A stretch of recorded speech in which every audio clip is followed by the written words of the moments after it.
blog J dibuka blognya kok nggak mau. Wah ini kalau aku mandi loh jadi wis. Iya Bu. Ayo Bu ya. J ini tak buka blognya nggak mau kamera saya. Bela dalah. Dan sebenarnya nggak mau dibuka blognya. Bentar ya nak ya. Ya semua sehat. Semuanya sehat. Alhamdulillah. Alhamdulillah Bu, sehat Bu. Alhamdulillah sehat Bu. Iya, yang penting sekarang sehat ya, jaga kesehatan. Pikirkan pikniknya nanti dulu nggak apa-apa. Yang penting sehat dulu gitu ya. Ini kamera saya benar-benar nggak bisa dibuka.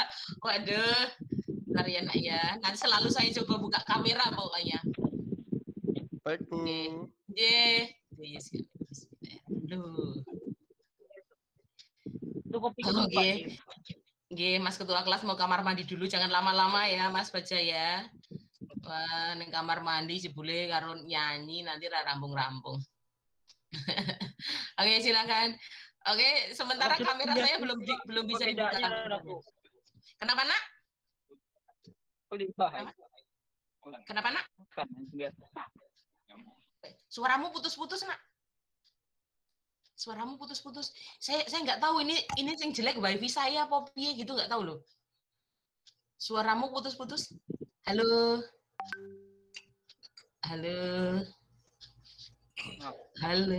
Nggih. Halo Bu. Oh, halo, nggih. Oke. Tes suara nggih. Se.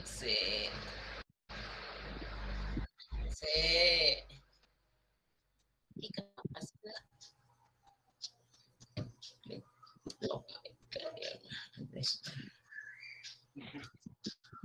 Adalah memang ini kameranya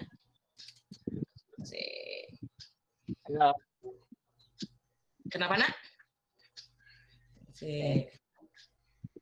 Nggak tahu kameranya kok ngeblok dibuka nggak mau.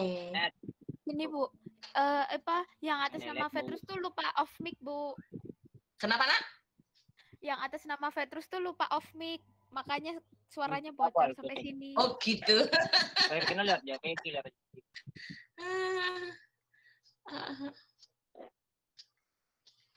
Manusia.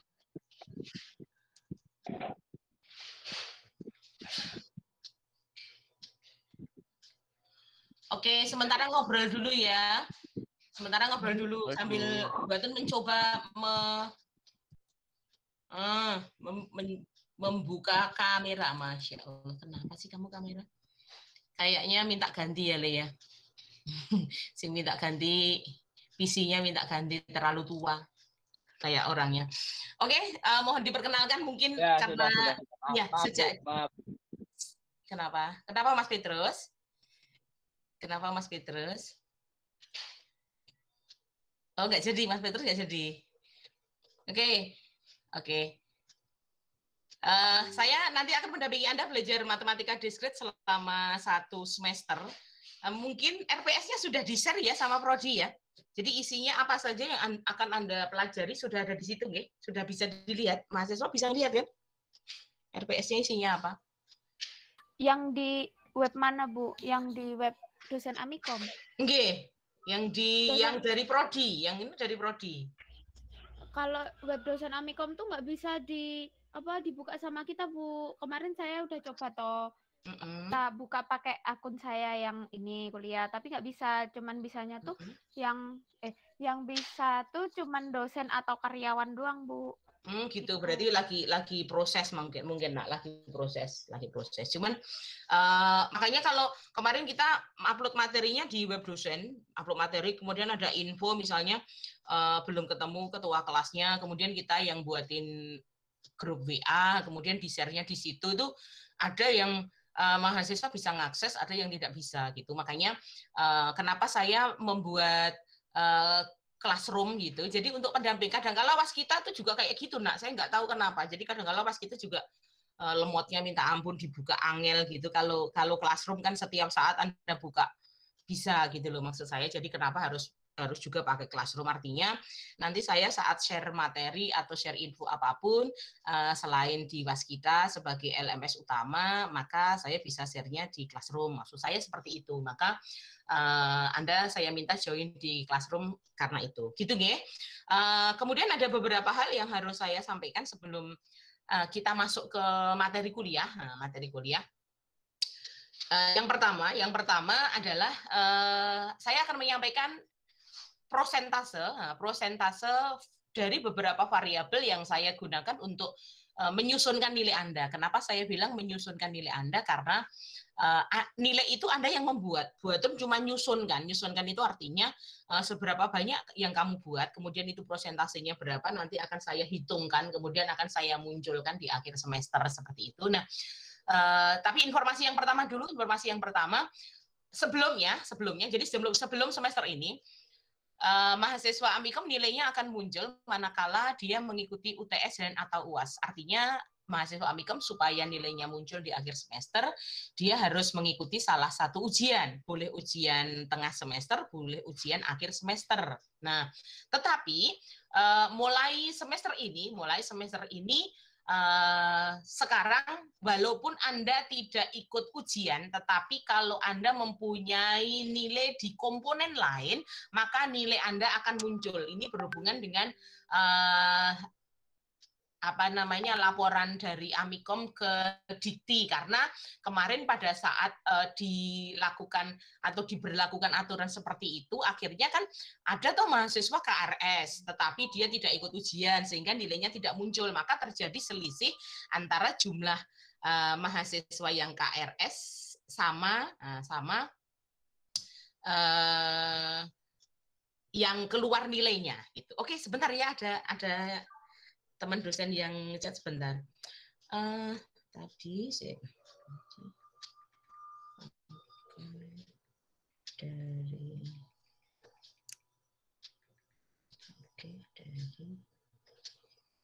ini Classroom. Oke, gitu ya. Jadi nanti kalau Anda tidak ikut ujian, tapi Anda kuliah terus, kemudian Anda nggarap tugas, Anda ikut kuis, berarti Anda punya nilai komponen di situ, maka nilai Anda muncul. Nah, komponennya sebesar apa? Saya menggunakan 5 komponen untuk menyusun nilai. Komponen yang pertama adalah kehadiran Anda. Kehadiran Anda saat kuliah, walaupun kuliahnya daring, Anda hadir atau tidak hadir itu pasti beda nilainya, gitu. Ya. Mung join tok tapi ditinggal dolan juga bisa, join tok tinggal turu bisa, kan gitu ya. Nah, nanti kan akan kelihatan. Oke, kemudian yang kedua adalah UTS, yang ketiga UAS, yang keempat adalah kuis, yang kelima adalah tugas. Oke, nanti boleh ditulis sendiri, boleh ditulis. Pertama, presensi. Ya, presensi atau kehadiran Anda, bobot yang saya berikan 20%. 20%. Kenapa? Karena mata kuliah saya adalah teori. Mata kuliah saya sangat teoritis. Artinya kalau Anda rajin bergabung dengan saat kita kuliah, bergabung itu ya orang mau gabung tok loh ya, sekali lagi bergabung itu komponennya ada mengikuti, aktif dan sebagainya gitu. Jadi kenapa 20%? Karena korelasinya sangat tinggi antara keaktifan Anda saat kuliah dengan penyerapan materi Anda, walaupun Anda bisa ambil materi lain, ya materi lain dari apa saja, misalnya entah dari YouTube, entah dari buku dan sebagainya, gitu ya. Nah, kemudian yang kedua UTS, yang ketiga UAS. Nanti begini, saat ujian UTS, maka materinya adalah materi dari sekarang, jadi materi dari awal semester sampai materi sebelum UTS, gitu ya. Nah, sedangkan materi UAS adalah materi setelah UTS sampai sebelum UAS. Jadi materi ujiannya memang dibagi jadi 2. Ya, jadi 2. Jadi kalau UAS terus bukan berarti materinya sepanjang 1 semester mboten, gitu ya. Jadi materi UTS sekali lagi adalah materi awal semester sampai materi sebelum UTS, kemudian materi UAS adalah materi setelah UTS sampai sebelum UAS. Oke. Jadi nanti kalau 1 semester terus jangan berpikir waduh sinaune wah banget materi 1 semester dan sebagainya. Tidak, gitu ya. Kemudian kalau yang ketiga, nah yang ketiga itu sudah UAS, kemudian yang keempat adalah kuis. Kuis itu kalau kuis nanti saya akan memberikan latihan, memberikan soal gitu, kemudian Anda kerjakannya pada jam kuliah. Nah, jam kuliah itu kuis. Jadi nanti juga dikumpulkan pada jam itu juga. Nanti media pengumpulannya pakai apa ya nyusul aja nanti, entah saya suruh mengumpulkan di Wasida atau di Classroom bisa gitu, dengan batas waktunya adalah jam kuliah. Jadi kalau misalnya kita kuliahnya 8.50 sampai jam 10.30 ya berarti batas waktunya 10.30 misalnya kayak gitu. Kemudian kalau tugas itu berarti Anda mengerjakannya bisa di luar jam kuliah. Itu bedanya. Gitu aja. Ada pertanyaan dulu nak dari 1 sampai 5 komponen yang saya gunakan untuk menyusun nilai Anda untuk menyusunkan loh. Buatan bilangnya menyusunkan karena yang membuat Anda artinya kalau Anda mengikuti kuis berarti Anda punya nilai kuis, Anda mengerjakan tugas Anda punya nilai tugas, kemudian Anda aktif kuliah berarti Anda punya nilai kehadiran, kan begitu. Oke. Ada pertanyaan? Ada pertanyaan dulu? Atau sudah cukup biasa dengan aturan begitu? Ingat setiap dosen bisa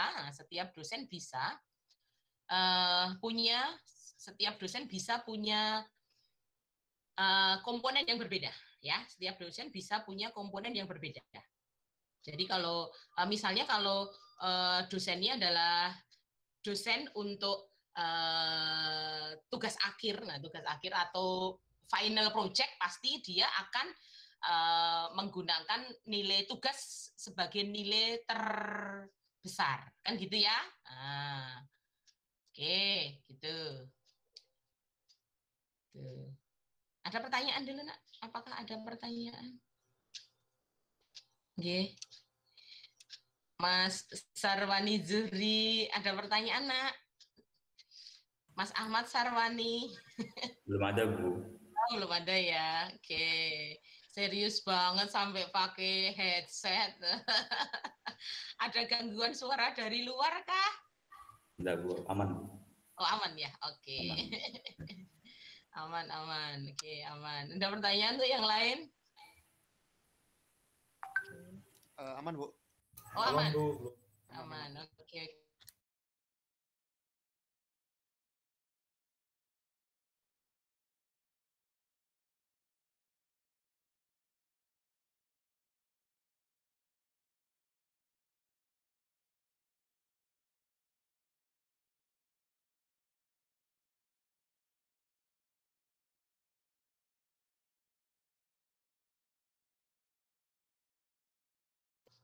Oke, sudah nggak ada pertanyaan ya? Nggak ada pertanyaan. Nah, oke, kalau nggak ada pertanyaan berarti nanti sebenarnya kan Anda bisa toh menghitung sendiri bahwa reka presensi Anda itu Anda bisa lihat nanti di akhir semester.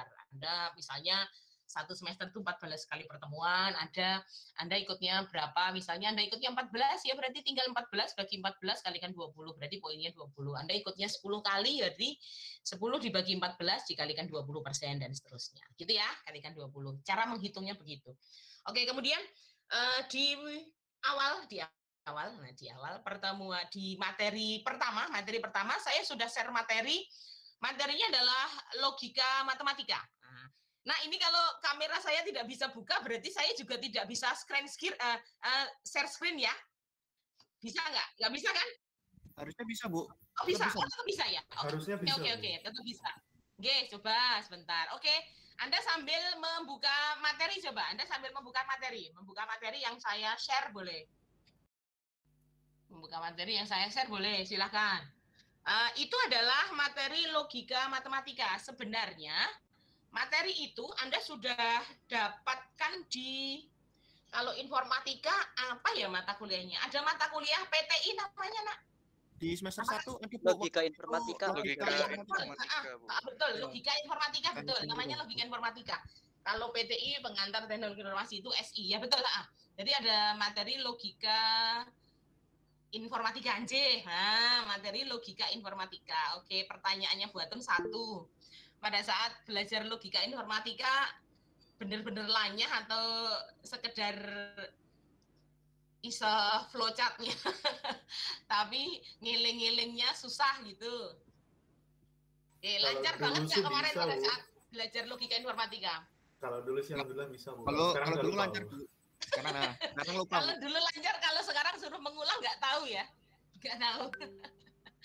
Logika informatika itu termasuk mengubah bilangan basis itu ya, Nak? Bilangan basis 2 ke basis 10 dan sebagainya gitu ya. Iya kah? Di logika informatika? Termasuk mengubah bilangan basis kah? Halo. Mengubah bilangan itu maksudnya gimana, Bu? Mengubah itu yang siapa? False truth gitu, Bu. Kenapa, Nak? Yang kalau dulu belajarnya tuh yang kayak apa konjungsi itu apa ketemu apa jadinya true atau false gitu sih, Bu. Iya itu kan itu salah satunya. Tapi kan ada apa namanya? Ada konversi bilangan juga toh? Ada materi konversi bilangan biner maksudnya, Bu? Betul, nek bilangan itu kan bilangan basis 2, bilangan biner, nanti ke bilangan iya, 10. benar. Itu ada ya? Iya, ada ya? Ada. Oh, ada. Ada, Bu. Ada ya. Iya, kamu itu sebenarnya sudah belajar, cuman kadang-kala nggak tahu namanya gitu loh. Kalau apa? Kalau nyebutnya biner, oktal itu tahu, tapi kalau basisnya itu lupa kadang. Yang lupa apa? Basisnya itu, Bu. Oh, kenapa? Oh, gitu. Maksudnya mengubah basisnya lupa. Jadi kalau misalnya dari basis 2 ke basis 8 kan tetap harus lewat basis 10. Kan gitu toh. Yang paling penak itu kan mengubah dari basis non 10 ke basis 10 itu yang paling penak gitu. Oke. Nah, mungkin dengan karena memang di RPS-nya ada ini kita ulangi enggak apa-apa ya. Ya, kita ulangi enggak apa-apa ya. Oke, coba saya persiapan share screen.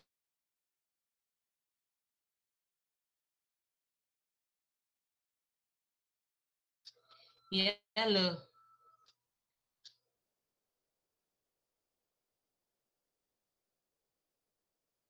Ini WiFi provider merah itu kan seperti itu. Ayo, aku mau share screen piye, kenapa kamu nggak mau? Aduh, malah produk aktif file.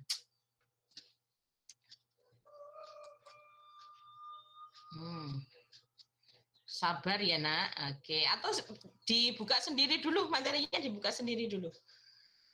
Walalala, your system load a heavy kit. Oke.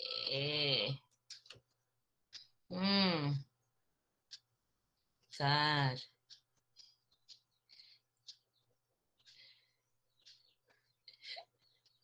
Mas Abiyu, apa kabar? Baik, Bu. Sambil diminum nggak apa-apa loh, Nak. Itu kayaknya sudah tersedia minuman. Iya, Bu. Sambil diminum nggak apa-apa loh.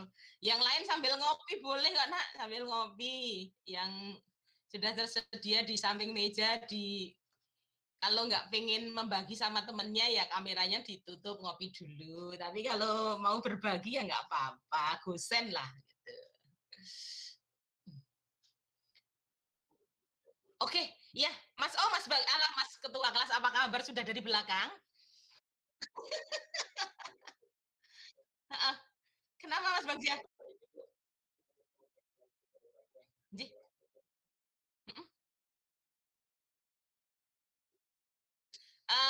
Sesuai aturan lembaga harus tetap sopan seperti kuliah di kelas ya, Mas Bagja ya. Iya. Iyalah, jadi ini buatan juga rapi banget loh, Mas. Cuman karena kameranya buatan error ya, buatan itu juga pakai jas, pakai kerudung, pakai lipstick, pakai bedak loh, Mas. Cuman Mas Bagja nggak bisa lihat buatan karena hari ini nggak tahu kenapa saya belum diizinkan untuk menampilkan muka di depan panjenengan semua ya, Mas Bagja. Iya, sama-sama gitu ya. Jadi ya tetap disiplin selayaknya kita sebagai mahasiswa itu harus seperti apa gitu ya, Mas ya. Walaupun kuliahnya di rumah, namanya kita kuliah gitu kan. Nah, jadi jangan sampai mahasiswa kok disebut sebagai kaum rebahan, pakai kaos, pakai celana pendek gitu. Kalau pakai celana pendek sih mungkin nggak kelihatan ya kalau Anda nggak berdiri ya gitu. Oke, screen saya sudah kelihatan ya dari situ? Belum. Belum, Bu. Loh, ya apa sih? Belum, Bu. Loh, tadi sudah tak muncul, no? Ya apa sih?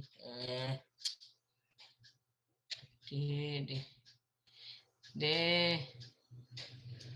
Bentar ya. Allahu Akbar.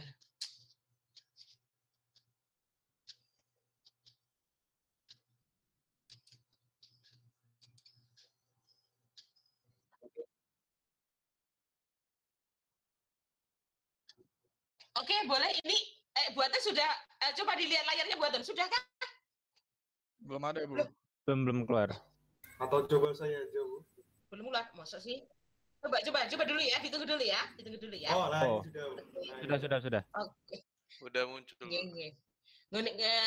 Di tempatmu baru muncul, malah layarnya buatan jadi hitam sekarang. Coba saya tunggu dulu. Ini memang kayaknya perangkat sudah. Ya Allah. Oke, dah kelihatan ya? Kelihatan ya, Nak ya? Sudah, Bu. Oke. Ampun, Bu. Nah, oke. Ampun. Seperti yang sudah Anda pelajari waktu Anda belajar logika informatika. Nah, di dalam logika matematika yang pertama ada namanya proposisi atau pernyataan. Pernyataan loh ya, bukan pertanyaan. Nah, namanya saja pernyataan. Pernyataan itu akan mengandung dua buah kebenaran. Kebenarannya maksudnya akan mengandung salah satu dari benar atau salah. Jadi mengandungnya adalah satu saja. Jadi tidak dua-duanya. Ingat ya, sekali lagi proposisi itu adalah pernyataan. Berarti bisa nilainya benar atau bisa nilainya salah. Kalau nilainya ambigu berarti bukan proposisi, gitu ya. Nah, jadi sekali lagi pernyataan atau proposisi itu adalah kalimat yang memiliki nilai benar atau salah. Jadi memiliki nilai kebenaran, benar, bisa salah gitu. Maka di sini nanti pernyataan itu kalau sudah bentuknya pernyataan biar nulisnya tidak terlalu panjang gitu, Anda bisa memberikan simbol. Nah, biasanya kalau pernyataan itu simbolnya kadang-kala dikasih P, kadang-kala dikasih Q, simbolnya kan seperti itu ya. Nah, ada P, ada Q. Nah, sebagai contoh yang saya kasihkan, tadi malam BBM mulai naik. Nah, kejadiannya jelas kan, tadi malam apakah ada pengumuman dari pemerintah bahwa BBM naik? Nggak ada kan? Nah, maka jelas bahwa proposisi yang saya berikan, proposisi P di situ adalah bernilai salah. Gitu ya. Kemudian, pernyataan yang kedua. Nah, pernyataan yang kedua adalah Q menyatakan bahwa 2 pangkat 3 itu nilainya sama dengan 3 pangkat 2. Oke, betul atau salah nilainya? Betul atau salah nilainya? Salah, oke, nilainya salah. Kenapa? Kenapa nilainya salah? 2 pangkat 3, 8, 3 pangkat 2, 9. Oh iya. Oh gitu ya, betul ya. Oke, betul. Oke, saya jadi ingat kalau Anda semester 1 itu Anda ada mata kuliah namanya aljabar linear ya, Nak ya. Aljabar linear itu isinya kan matrik ya. Nah, pada saat matrik dikuadratkan itu mahasiswa kalau pertama kali itu semangatnya 45. Oke, ada matrik A, ya elemen matriknya 1, 2, 3, 4 gitu kan. Kalau dikuadratkan maka hasilnya jawabnya mantap. 1, 4, 9, 16. Padahal mengalihkan matrik itu kalau matrik dikuadratkan berarti kan dikalikan dengan dirinya sendiri gitu kan. Dikalikan dengan dirinya sendiri. Padahal perkalian matrik itu aturannya adalah baris dikalikan dengan kolom kan gitu ya. Jadi tapi kalau pas semangat 45 kayak gitu jadi lupa. Nah, tapi ini tadi ternyata nggak lupa ya bahwa 2 pangkat 3 itu 2 dikalikan sebanyak 3 kali gitu. Nah, oke, Mas Bagja, kalau 0 dibagi 0 berapa Mas Bagja? 0 dibagi 0? Enggak, 0 dibagi 0 itu tak hingga. Iya. 0 dibagi 0 itu tak hingga. Kalau 0 itu 0 dibagi bilangan itu baru 0. Sedangkan kalau bilangan dibagi 0 itu tak terdefinisi. Jadi Tapi mungkin kita itu salah kaprahnya begitu, jadi dimanapun kalau ada pembagian ketemu 0 terus dianggapnya jawabannya 0 gitu aja ya, padahal ada yang namanya tidak terdefinisi itu kalau 0 bilangan dibagi 0 itu hasilnya tidak terdefinisi gitu. Karena apa? Karena kalau persamaan kan kita boleh melakukan proses perkalian silang toh. Nah, perkalian silangnya bilangan dibagi 0 itu berapa? Lah itu tak terdefinisi karena tidak ada satupun jawaban yang betul. Sementara kalau 0 dibagi 0 itu saking banyaknya, maka namanya adalah tak indah. Saking banyaknya itu berapa, Bu? Ya kamu jawab 0 betul, jawab 1 betul, jawab 5 juta betul, jawab 3 miliar juga betul. Kan gitu ya. Nah, gitu. Oke. Nah, itu tadi adalah kembali ke proposisi. Nah, sekarang jadi beberapa contoh proposisi berikutnya. Contoh 2. A. 1 tambah 2 sama dengan 3. Betulkah? Betul, proposisi yang betul. Oke, yang B. Presiden Republik Indonesia tahun 2005 adalah SBY. Betul. Betul. Betul. Kamu ingat-ingatnya kenapa? Betul. Kalau SBY-nya Susilo Bambang Yudhoyono betul. Tapi kalau SBY-nya bapak saya salah. Karena SBY-nya bapak saya itu Subagio, jadi salah, ya kan? Nah, tergantung. Jadi adanya adalah Susilo Bambang Yudhoyono gitu ya. Kemudian 6 adalah bilangan prima. Betul atau salah? Salah, Bu. Salah. Oke. Definisi bilangan prima apa, Mas Raka? Mas Raka? Bilangan yang hanya bisa dibagi 1 dan dirinya sendiri. Oke. Kalimat baiknya Mas Raka menggunakan begini, Nak. Kalimat yang hanya memiliki. Dua faktor pembagi, yaitu 1 dan dirinya sendiri. Gitu nggih? Oke. Jadi kenapa? Karena kalau bilangan bisa dibagi lebih dari 2 itu sudah ada namanya sendiri gitu ya. Jadi bilangan yang hanya memiliki 2 faktor pembagi, yaitu 1 dan dirinya sendiri.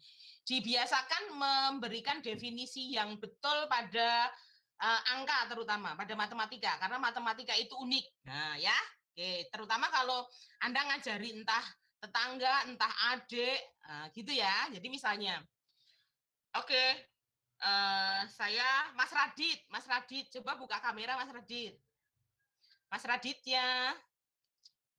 Ayo, jangan belum mandi. Oh, udah ya. Enggak, Bu. Masih rebahan, Bu. Oh ya Allah, Radit, kamu rebahan, ya Allah.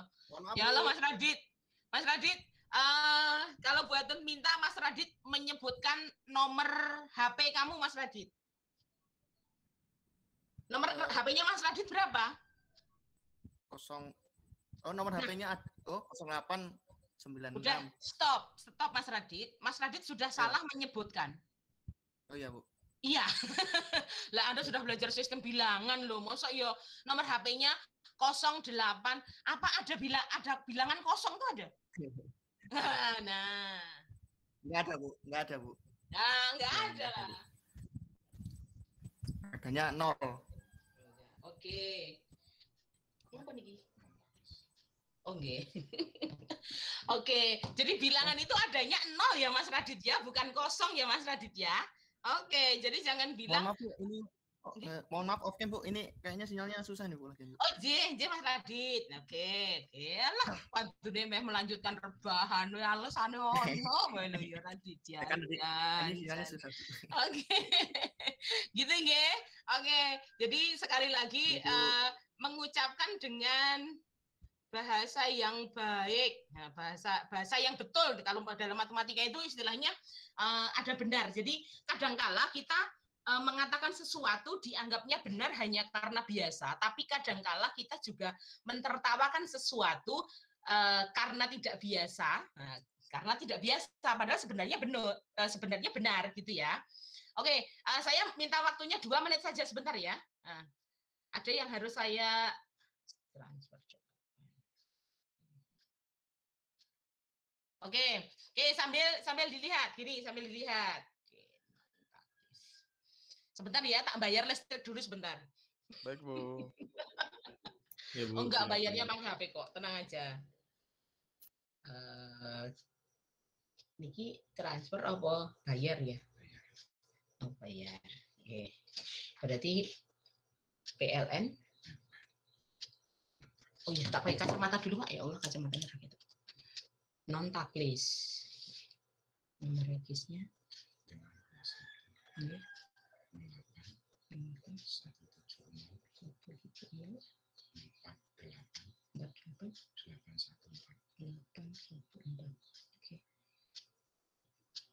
Nah, sudah ini kan nanti sudah muncul yang harus dibayar 1.238.000.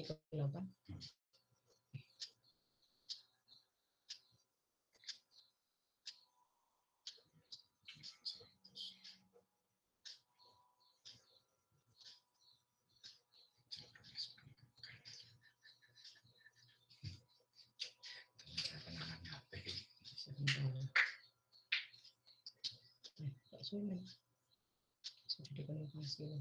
Oke, berhasil kamu. Halo, terima kasih waktunya. Sudah bisa kita lanjutkan. Gitu nggih. Oke. Warna bendera Republik Indonesia biru sama merah. Iya, warna bendera. Salah, Bu. Oh, salah ya. Belum ganti ya, Nak ya?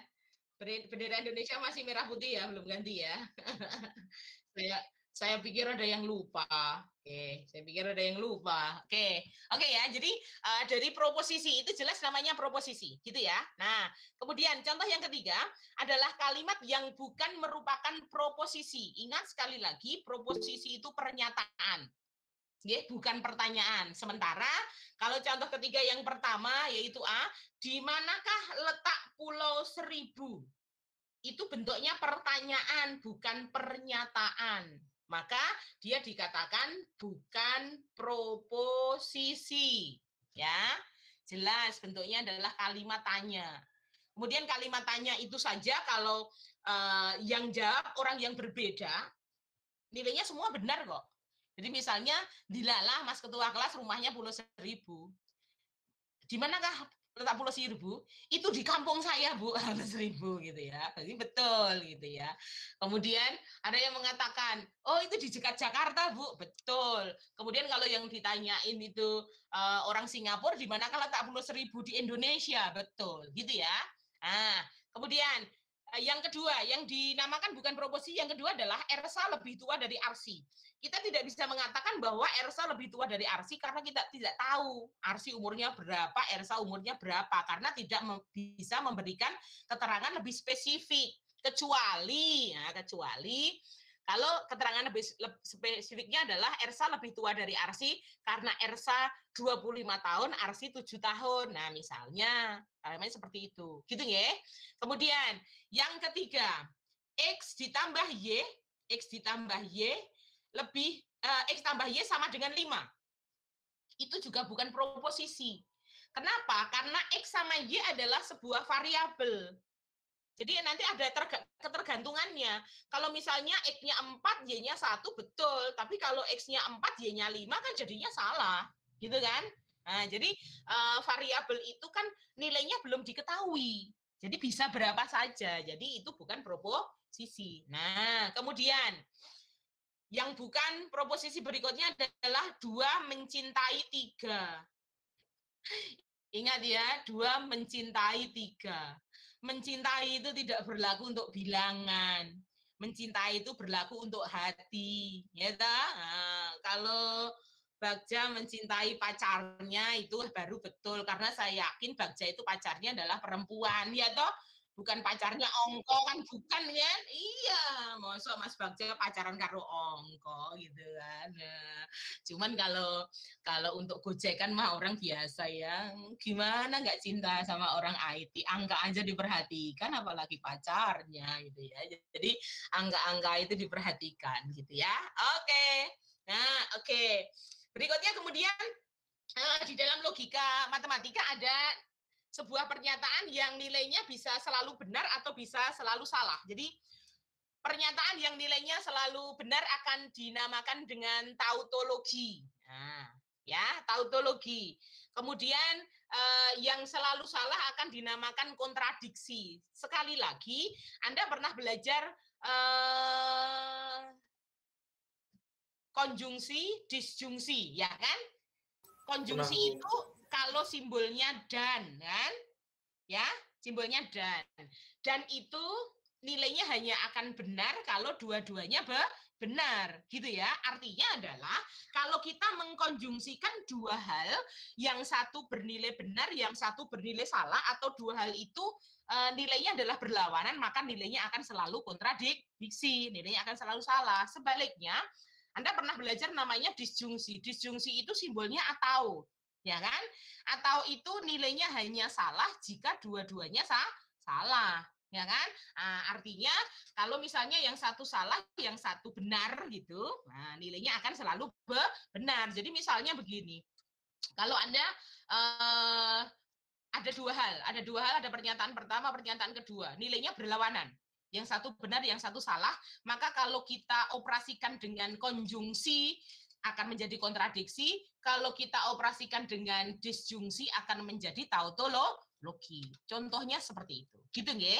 Kemudian pernyataan itu manakala dioperasikan dengan namanya negasi atau ingkaran, negasi atau ingkaran gitu. Ingat, negasi atau ingkaran itu simbolnya boleh strip, boleh stripnya lurus, boleh stripnya miring lah, terserah nulisnya.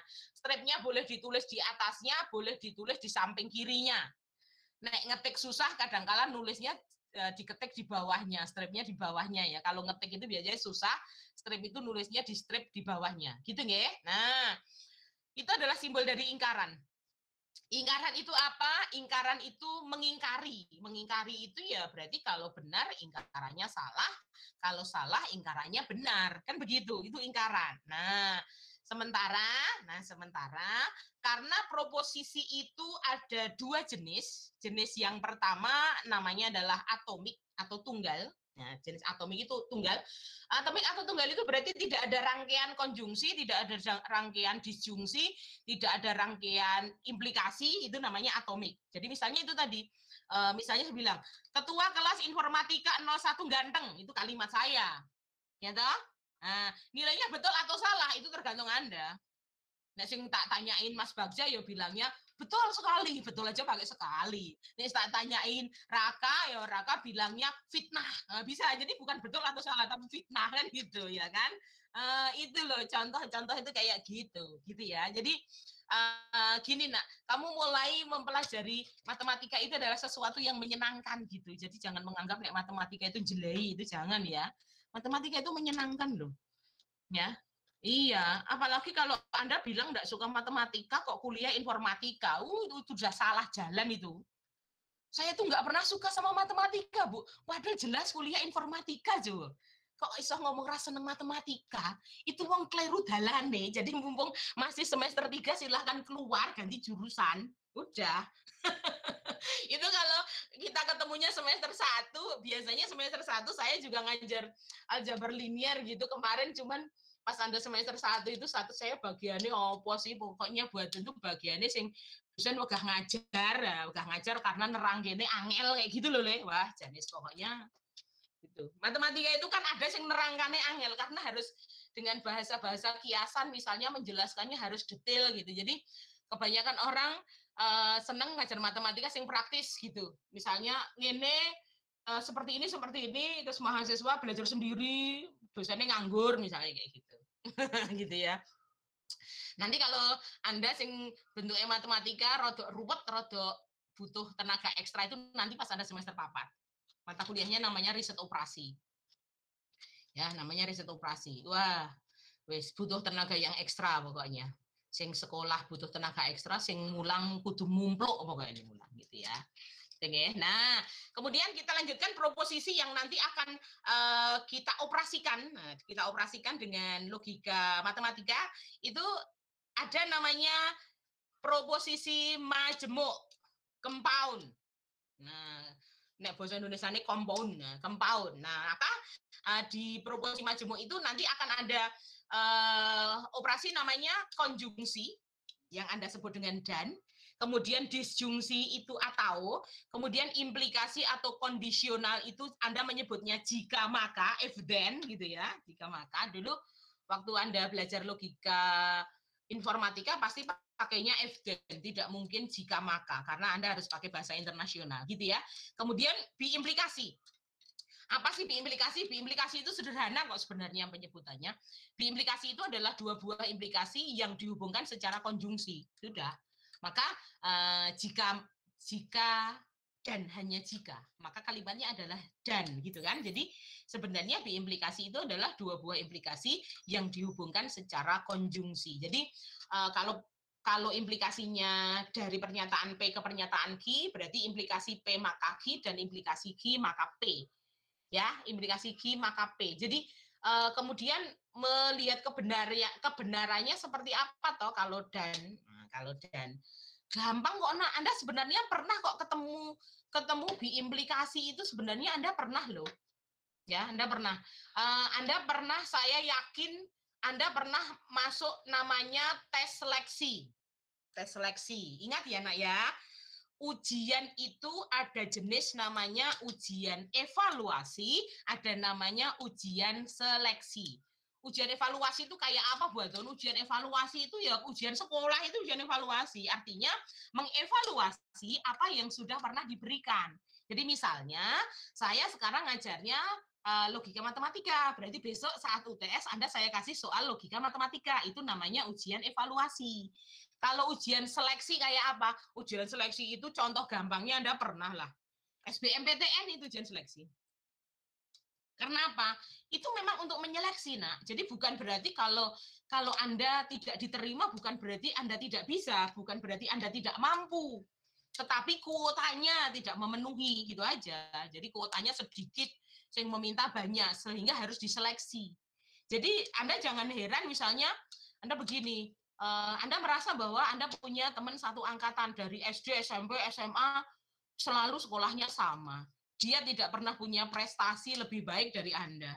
Tapi begitu ujian seleksi masuk PTN, ya toh, SBMPTN, dia diterima, Anda tidak diterima. Anda tidak perlu berkecil hati, karena itu hasil dari ujian seleksi, bukan ujian evaluasi.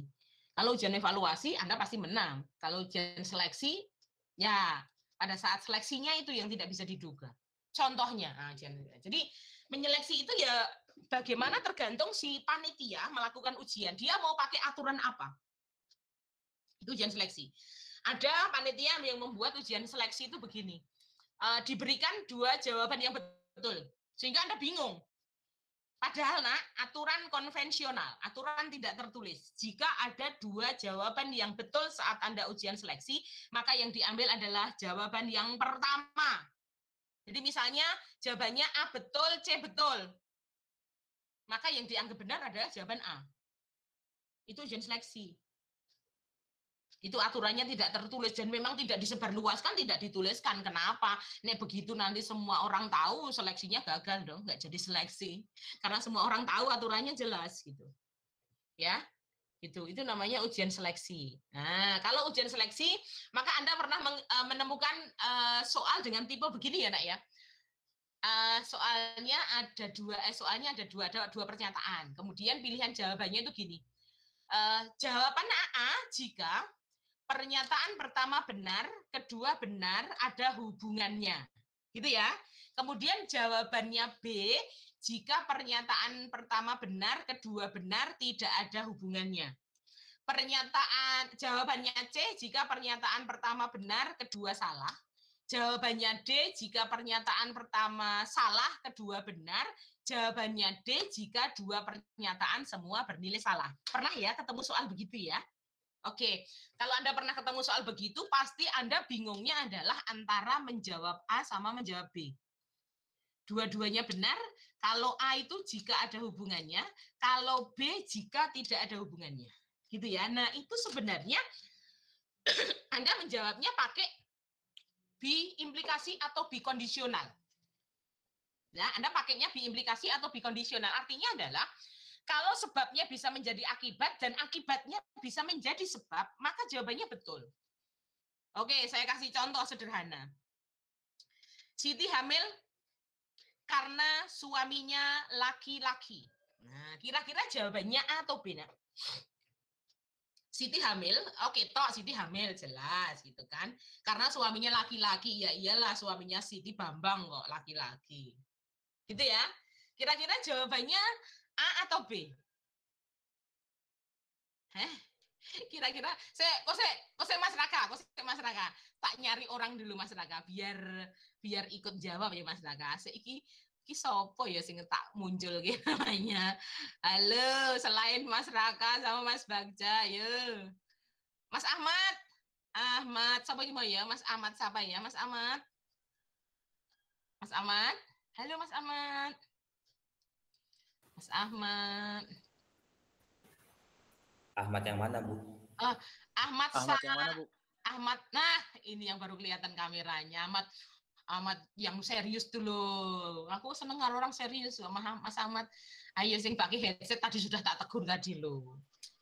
Kamu panggilannya siapa, Le? Zuri, Bu. Oh, Mas Juri ya sudah. Besok lagi buatan panggilnya Mas Juri. Oke, Mas Juri. Dari yang buatan kasihkan tadi kira-kira jawabannya A atau B, Mas Juri? Yang mana, Bu? Yang ini. Tadi kan ada jawaban, ada pertanyaan. Kemudian kalau pilihan jawabannya, kalau dua pernyataannya betul dan ada hubungan, itu jawabannya A. Kalau dua pernyataannya betul, tidak ada hubungan, jawabannya B. Nah, kalau buatan punya soal begini, Siti hamil karena suaminya laki-laki. Kira-kira jawabannya A atau B, Mas? A. Kenapa? Karena betul. Karena betul. Mas, sekarang tak kembalikan ke Mas Zuri. Yang membuat seorang perempuan hamil itu kenapa? Ya, Bu. Gimana tadi soalnya, Bu? Mas Raka sudah jeda iki buatan mesti ngono gitu ya. Jadi Siti hamil karena suaminya laki-laki.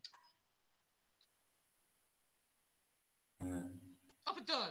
Enggak. Jawabannya B. Itu enggak ada hubungannya. Iya. Antara Siti hamil dengan suaminya laki-laki itu enggak ada hubungannya. Artinya begini, kenapa? Karena yang menyebabkan seorang hamil itu karena perbuatan sebagai laki-laki. Walaupun statusnya laki-laki, tapi nek dikapak-kapak no itu gak hamil ya. Oh. Nah, gitu. Kecuali kalau kalimatnya adalah Siti hamil karena dianu sama suaminya. Nah, itu baru betul. Tuh, ya. Nah, itu tadi. Nah, terus engko nek diwalik karena suaminya laki-laki maka Siti hamil. Enggak juga. Karena suaminya laki-laki disawang tok kok.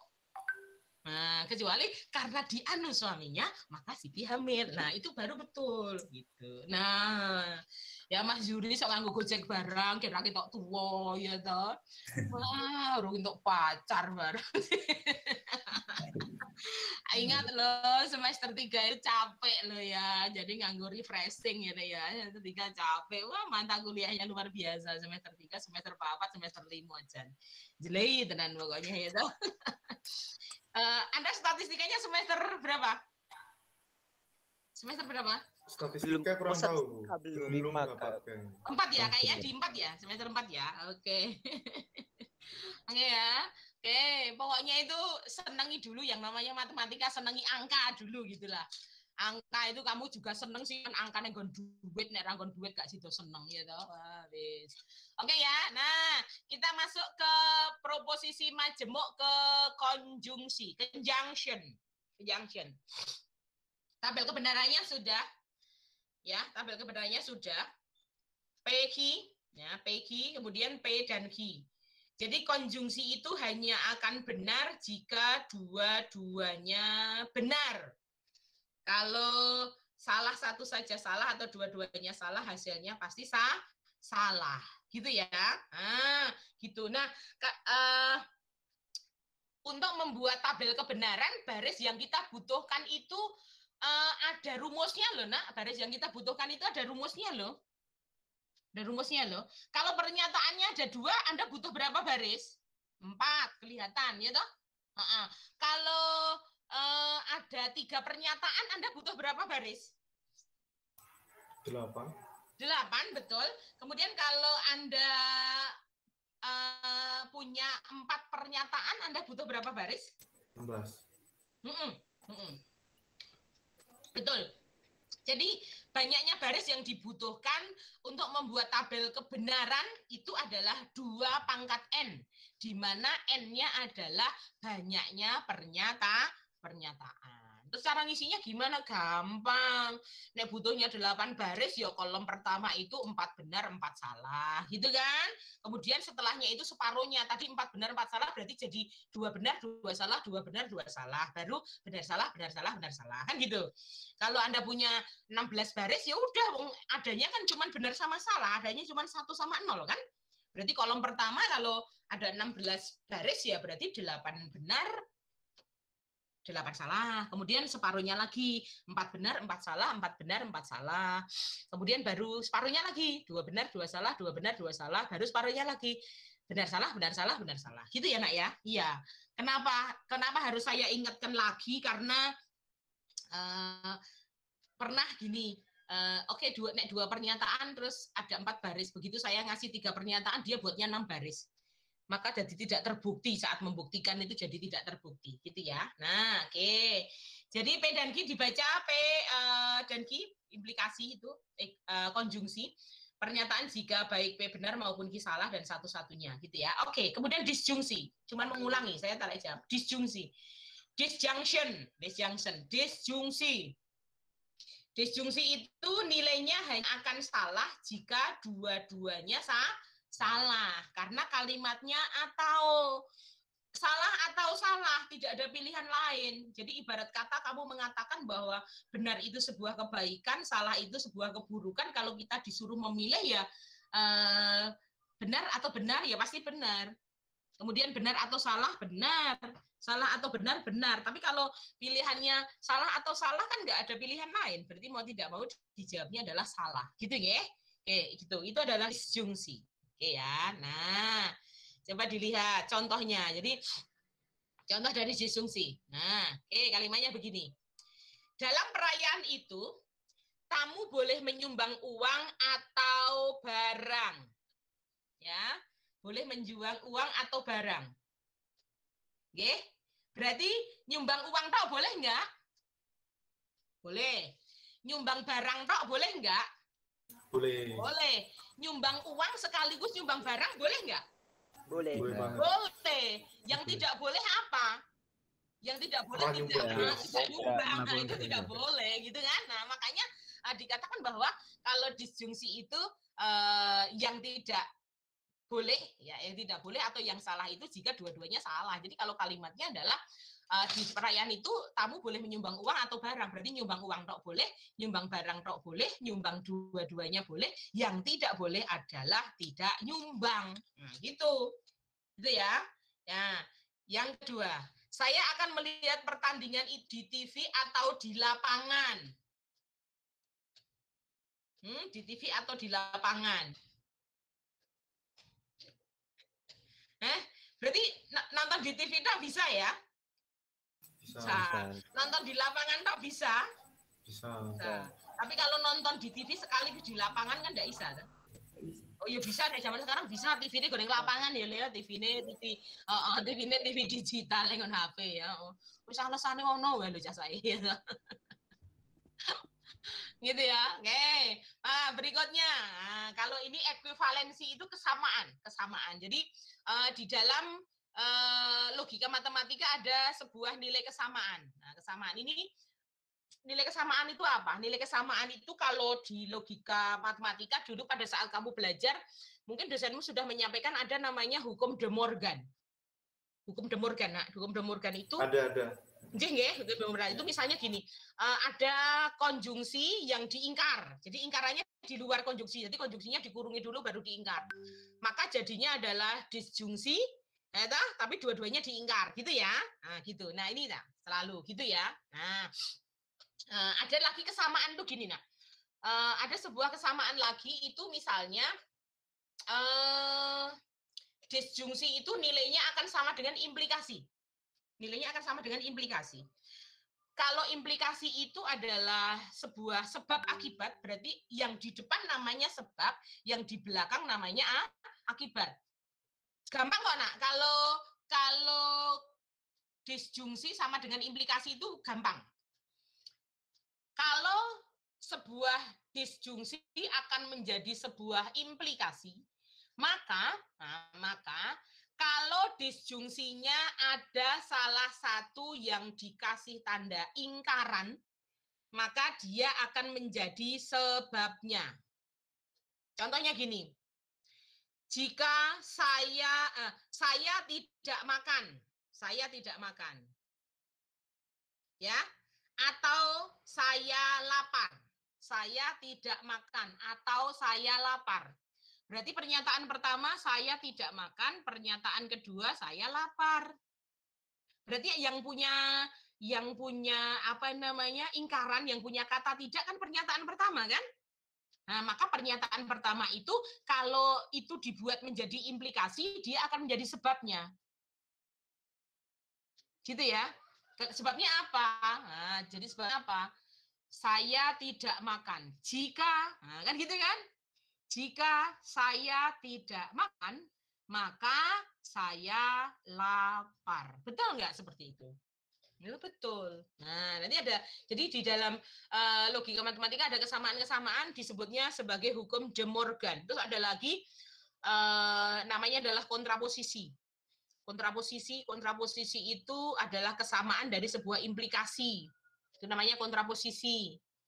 Apa kontraposisi? Kontraposisi itu adalah implikasi yang melalui proses konves dan inves. Jadi sudah posisi sebab akibatnya dibalik, masing-masing diingkar. Gitu ya. Sudah sebabnya dibalik, masing-masing diingkar. Nah, contohnya gini. Dibalik, masing-masing diingkar itu contohnya gini. Jika dosen bolos, maka mahasiswa senang. Ya toh? Nilainya akan sama dengan, ingat pernyataan pertama dosen bolos, pernyataan kedua mahasiswa senang.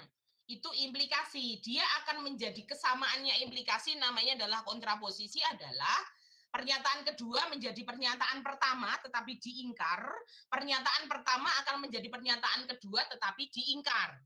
Jika dosen bolos, maka mahasiswa senang. Maka dia akan sama dengan begini, Nak. Mahasiswa tidak senang jika mahasiswa tidak senang kalau dosen tidak bolos. Gitu kan? Ya kan? Iya. Wong nek kosong pertemuan pertama kosong we langsung seneng kok, iya toh? Nanti mau mikir, wah jam 8.50 buatan belum share presensi ya jaja kosong gitu. Mohon maaf saya dosen yang tidak pernah bolos.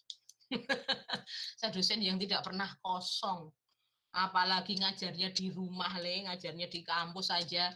Ngajar 8.50 itu 8.47 saya sudah login Gitu ya. Jadi tapi ya itu mahasiswa ki ono seneng dosen bolosan ki seneng ono. Dosen ra tau bolos digrenengi ki ono, itu ada Dulu anak informatika itu angkatan 2011 sih ngrenengi aku mergo aku ra tau kosong. Kalkulus itu kalau dulu itu bobotnya 4 SKS Jadi sebelum 2017 itu kalkulus itu bobotnya 4 SKS. Jadi kalau seminggu itu ketemunya 2 kali. Jadi kalau kamu satu semester itu harusnya 14 kali jadi 28.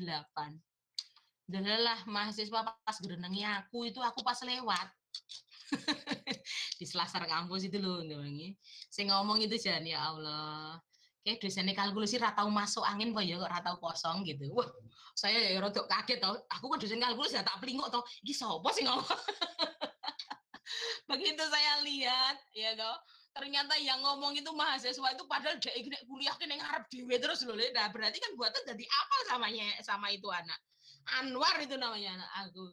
Ya Allah, Mas Anwar, ya tak gojeki wae. Jadi begitu masuk di kelas saya bilang Mas Anwar, besok kalau pengen buatan kosong bilang ya, Bu. Besok mbok sekali-sekali kosong gitu disepakati aku mosok ndongake dosene kok masuk angin. Sing ngomong, "Ibu dengar kok, Bu?" Jangan anak zaman sekarang ini loh.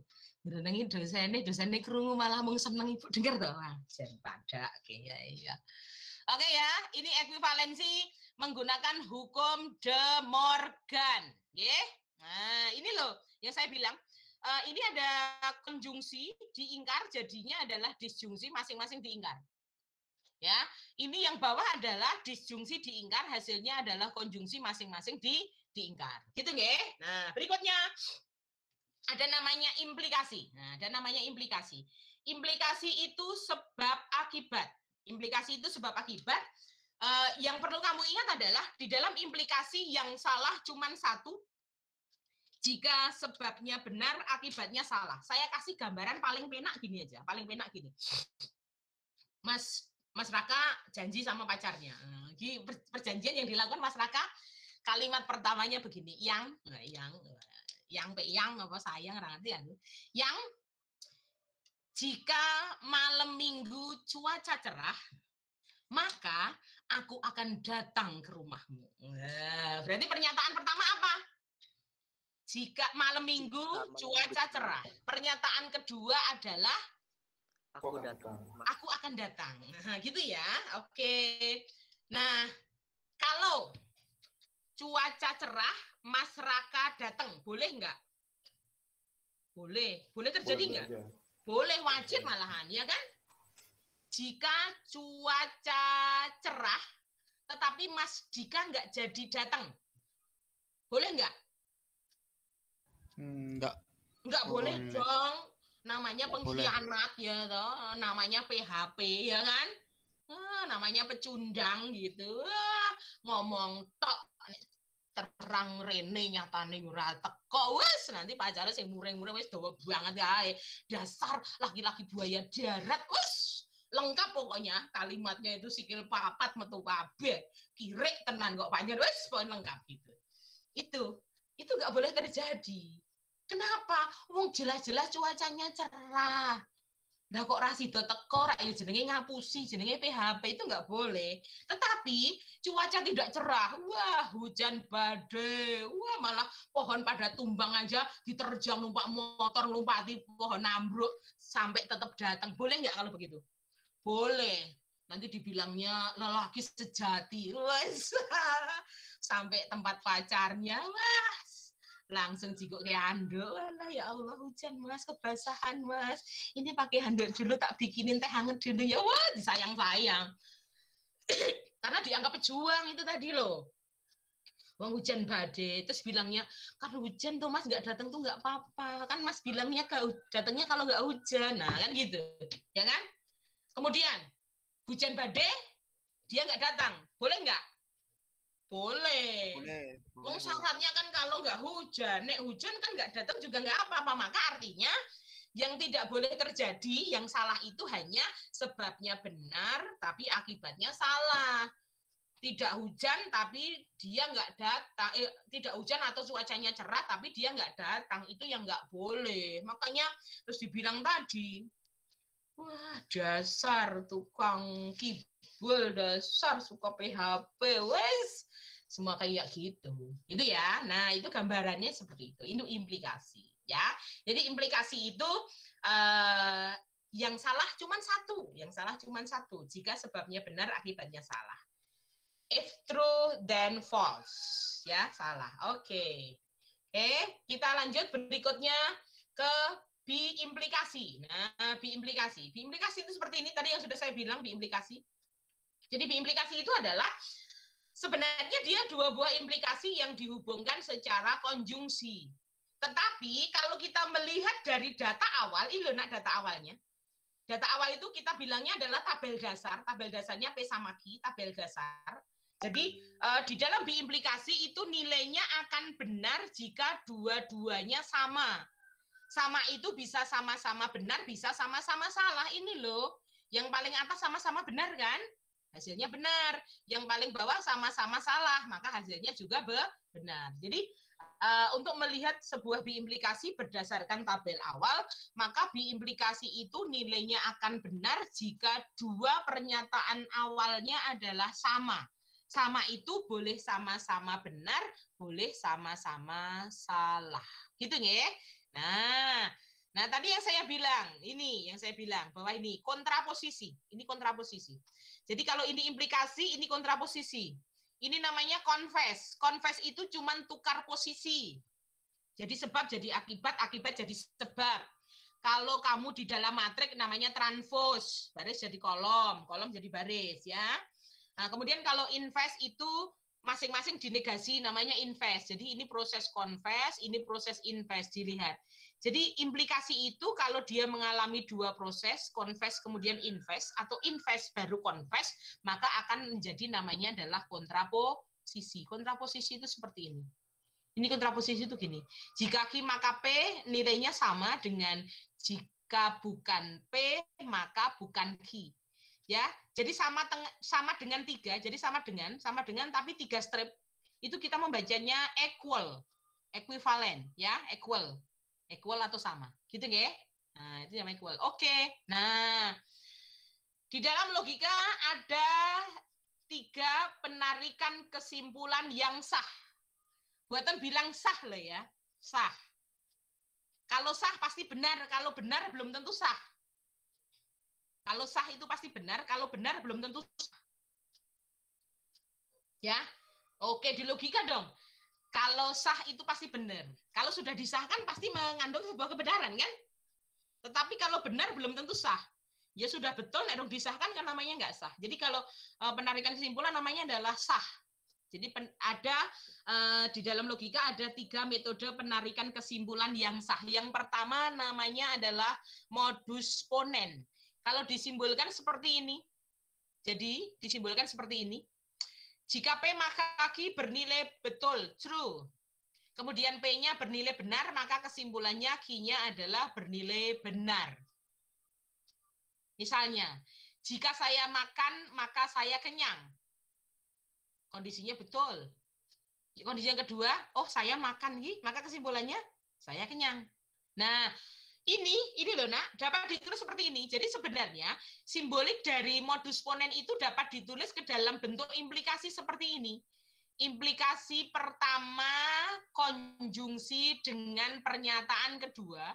Jadi pernyataan pertama bentuknya implikasi, dikonjungsikan dengan pernyataan kedua akan menjadi sebab atau antecedent.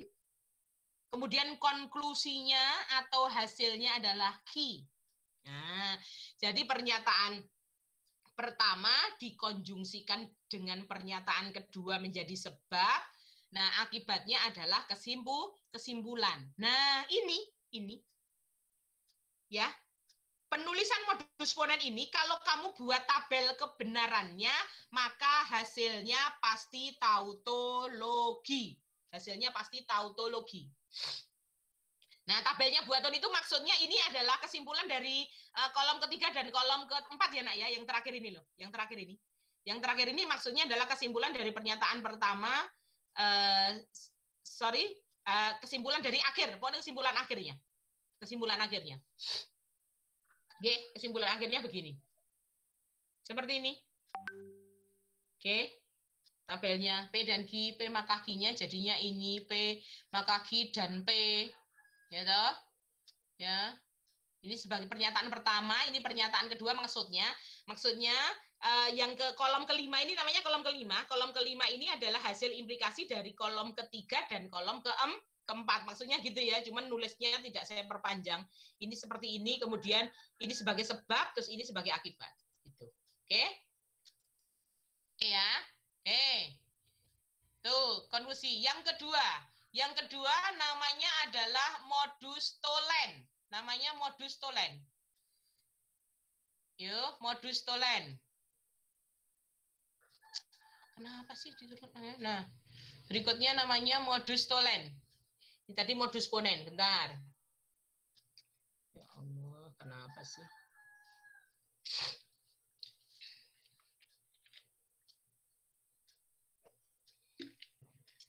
Kalau modus tollens bisa Anda buka sendiri, misalnya materi Anda. Modus tollens itu pernyataan pertama adalah sebuah implikasi. Pernyataan pertama adalah sebuah implikasi. Pernyataan pertama adalah sebuah implikasi. Pernyataan kedua adalah negasi dari akibat. Berarti P maka Q dan Q, P maka Q dan negasi Q, P maka Q dan negasi Q, maka Negasi P. Maka hasilnya adalah negasi P. Maka hasilnya adalah negasi P. Oke ya, nulis sekali lagi, nulis negasinya di bawah, di samping boleh, di atas boleh, ya, negasi. Nah, itu namanya adalah modus tolen. Kenapa sih, Nak? Oke, namanya modus tolen, ya, modus tolen. Nah, modus tolen itu kalau kita buat simboliknya berarti jika P maka Q, nah jika P maka Q dan negasi Q, maka akibatnya adalah negasi P. Nah, akibatnya adalah negasi P. Itu juga nanti akan menjadi sebuah tautologi. Nah, pernyataan berikutnya yang sah namanya adalah silogisme. Silogisme. Silogisme itu adalah dua pernyataan yang berkaitan.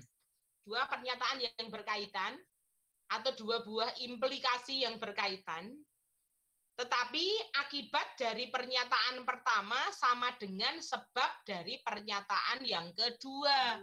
Maka hasilnya adalah sebab pernyataan pertama, akibatnya adalah pernyataan kedua.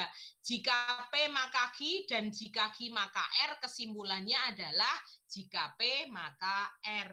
Nah, itu namanya silogisme. Kalau silogisme, Anda sudah sering belajar dari dulu di dalam bahasa Indonesia ada namanya silogisme. Ya, dan namanya silogisme ada ya dalam bahasa Indonesia. Oke. Nah, oke. Di materi situ saya kasih dua soal itu masih sederhana, soalnya masih sederhana. Yang pertama, jika P maka Q dan P diimplikasi dengan Q. Coba silahkan dibuat tabel kebenaran dari soal pertama dan soal kedua. Dibuat tabel kebenaran, ya. Dibuat tabel kebenaran dari soal pertama dan soal kedua. Tetapi itu kita bahas minggu depan. Latihan aja kok, latihan minggu depan sebelum kita masuk materi induksi matematika. Atau nanti saya buatkan lagi latihan soal untuk logika matematika, ya. Oke, jadi latihan soal di materi ada dua soal, silakan dicoba dibuat tabel kebenarannya ya. Tabel kebenarannya harus seperti apa? Saya tidak mengatakan itu harus tautologi atau itu harus kontradiksi, enggak. Saya cuma pengen lihat tabel kebenaran yang Anda buat. Itu pernyataannya cuma dua ya? Pernyataannya cuma dua. Oke, yang pernyataan 3 dan pernyataan 4 besok menyusul. Saya buatkan. Oke.